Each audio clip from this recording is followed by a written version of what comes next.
ये कहानी है फिल हीथ की, एक ऐसे लड़के की जिसने साबित किया कि कामयाबी कभी तोहफे में नहीं मिलती, बल्कि उसे खून और पसीने से खरीदना पड़ता है। अक्सर हमें स्टेज की चमकती रोशनियां और वो 7 सुनहरी ट्रॉफियां तो नजर आती हैं, लेकिन उनके पीछे छुपी तन्हाई, दर्द और मुसलसल जंग को हम नहीं देख पाते। फिल हीथ का सफर सेटल की गलियों से शुरू हुआ, जहां वो एक बास्केटबॉल प्लेयर बनने का ख्वाब आंखों में सजाए दिन रात मेहनत कर रहे थे। लेकिन जिंदगी का रुख तब बदला जब बास्केटबॉल के मैदानों ने उन पर अपने दरवाजे बंद करना शुरू कर दिए। वो एक ऐसा वक्त था जब फिल हीथ के पास ना कोई बड़ा सहारा था और ना ही कोई वाज़ेह रास्ता, बस एक जुनून था जो उन्हें सोने नहीं देता था। फिल हीथ की असल जद्दोजहद तब शुरू हुई जब उन्होंने बास्केटबॉल छोड़कर बॉडी बिल्डिंग की बेरहम दुनिया में कदम रखा। लोग उन पर हंसते थे, उनके कद और उनके स्टाइल का मजाक उड़ाते थे, लेकिन फिल हीथ ने इन तानों को खामोशी से सुना और उन्हें अपनी ट्रेनिंग का ईंधन बनाया। एक दौर ऐसा भी था जब उनके पास प्रोटीन सप्लीमेंट्स खरीदने के पैसे नहीं होते थे।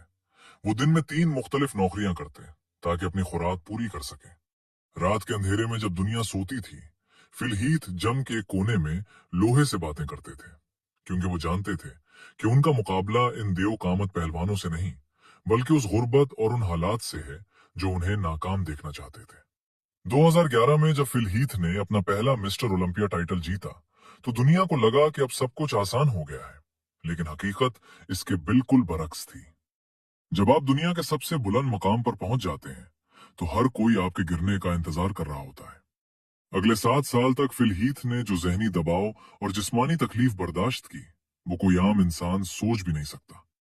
उन्हें हर साल पहले से बेहतर बनकर आना था, वरना दुनिया उन्हें एक किस्सा पारीना बना देती।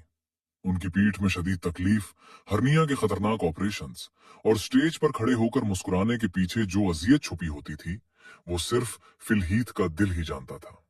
वो कहते थे, चैंपियन बनना आसान है, लेकिन चैंपियन बने रहना एक मुसलसल आग का दरिया है।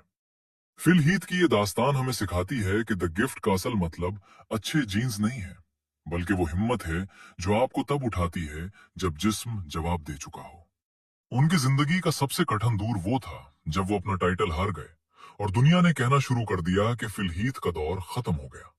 लेकिन एक सच्चा चैंपियन कभी खत्म नहीं होता, वो सिर्फ खामोशी से अपने अगले वार की तैयारी करता है। फिल हीथ ने अपनी हार से वो सबक सीखे जो जीत ने कभी नहीं सिखाए थे। उन्होंने दिखाया कि बॉडी बिल्डिंग सिर्फ गोश्त और हड्डियों का खेल नहीं, बल्कि ये अपनी अना और अपनी कमजोरियों को मारने का नाम है। आज जब हम फिल हीथ का नाम लेते हैं, तो हमें सिर्फ एक कामयाब एथलीट नजर नहीं आता, बल्कि हमें वो लड़का नजर आता है जिसने तन्हाई, बीमारी और तनकीद को शिकस्त देकर अपना लोहा मनवाया। उनका पैगाम हर उस शख्स के लिए है जो आज अपनी जिंदगी की जंग में अकेला है। अपने ख्वाबों को कभी हालात के रहमो करम पर मत छोड़ो। अगर आपके पास कोई हुनर है, तो उसे मेहनत के पसीने से सींचो, क्योंकि हीरा तभी बनता है जब वो शदीद दबाव से गुजरता है। फिल हीथ की ये कहानी हमें याद दिलाती है कि हालात चाहे कितने ही संगीन क्यों ना हो, अगर आपका इरादा पुख्ता है, तो आप अपनी किस्मत खुद लिख सकते हैं। बाहिम्मत बने, साबित कदम रहे और तब तक मत रुकें जब तक दुनिया आपकी मिसाल न देने लगे।